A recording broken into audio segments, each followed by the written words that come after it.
Dans cet exercice, on garde la même posture de garde, garde à droite. Donc, pied droit devant et pied gauche derrière. Par contre, on va partir du peigne en garde inverse, c'est-à-dire que vous n'avez pas le peigne droit avec la jambe droite devant, mais le peigne gauche avec la jambe droite devant. Vous allez voir, ça change les modalités. Vous n'aurez pas la même sensation, on fait le même exercice, mais cette fois-ci avec l'autre peigne.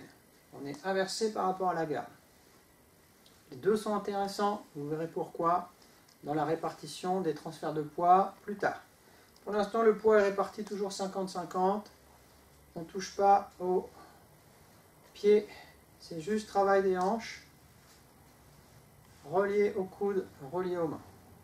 Donc on a dit les deux pieds droits devant, mais cette fois-ci, au lieu de lui donner mon peigne droit, je lui donne mon peigne gauche. Il va donc pousser, lui, cette fois-ci, avec la main gauche. Répartition du poids, il va pousser le coude bien relâché, comme tout à l'heure, en direction de la poitrine. J'ai cette fois-ci ce mouvement-là, ce mouvement-là. Donc j'ai inversé.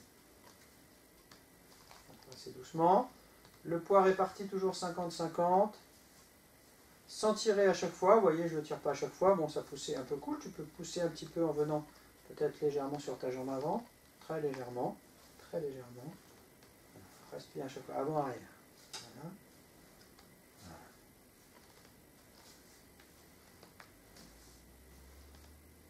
Ici, ici, ici.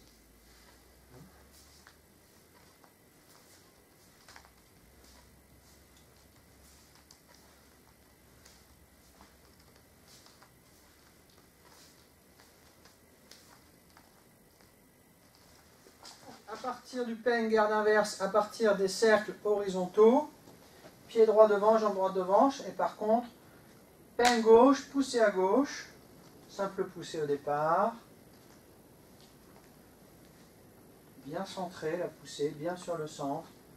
On rajoute la main droite, qui vient au niveau du coude, qui se retourne pour la double poussée âne,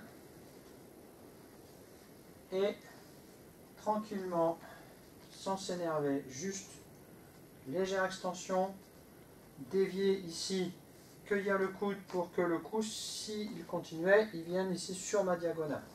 Pour pas qu'il garde la trajectoire, là, ça serait autre chose, juste ici.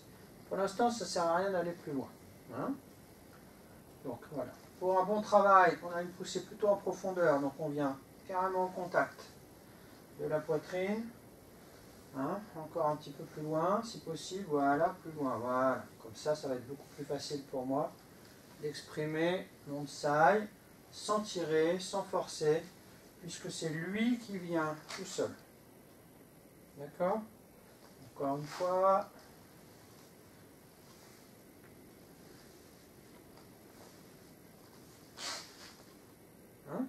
Pas besoin de forcer, ça marche tout seul ou c'est pas bon.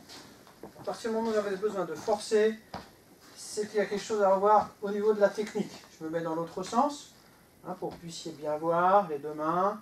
Donc la main droite vient en contact du coude, et puis elle se retourne pour la poussée âne, la double poussée. Voilà, et pardon, un petit peu plus loin sur on travaille le Ramson papé et le travail des quoi pour le dévier. Tout simplement. Corps.